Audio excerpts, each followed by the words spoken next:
پوتی نے کل کھیلتے ہوئے سوال پوچھا کہ از اللہ لیونگ اور نان لیونگ تھنگ؟ اللہ میل اور فیمیل، عقیدے کے مطابق بچوں کو کیا جواب دیں؟ بھئی بہت آسان جواب ہے. آپ بچی سے کہتے کہ وہ پڑھو آیت الکرسی، نہیں پڑھتی نا، نہیں یاد، اس کے قرآن کریم لائیں بیٹے میں آپ کو دکھا دوں. آپ آیت الکرسی پہ ہاتھ رکھ کے اسے بتاتے کہ اللہ تعالیٰ نے فرمایا کہ هو الحی القیوم، اللہ کی ذات زندہ ہے، ہمیشہ ہمیشہ رہنے والی. آسان جواب ہو جاتا. اس کو پریکٹیکلی پتہ چلتا کہ اللہ کی پاک کتاب نے ہمارے سوالات کے کیا جوابات دیے.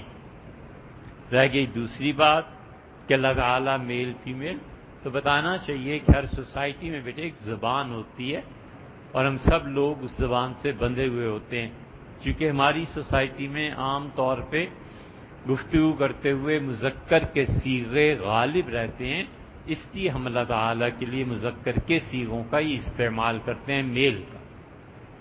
باقی اللہ تعالیٰ اس سے بہت بلند و بالا ہے کہ وہ میل ہو یا فیمیل ہو یا تھرڈ کوئی چیز ہو، یہ چیزیں ہماری عقل سے بھی باہر. اب اسے بتانا چاہیے تھا کہ عقل کتنی عاجز ہو جاتی ہے.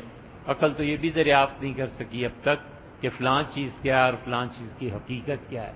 عقل جو ہے وہ اب تک اتنے قوانین میں الجھی ہوئی ہے کہ اس عقل کے بس کی بات ہی نہیں ہے کہ اس کائنات کو سلجھا سکے. اب تک 5-6% شاید اس کائنات کا حصہ کھل گیا ہوگا، باقی تو عقل بیچاری کیا اس کی بساط کیا ہے.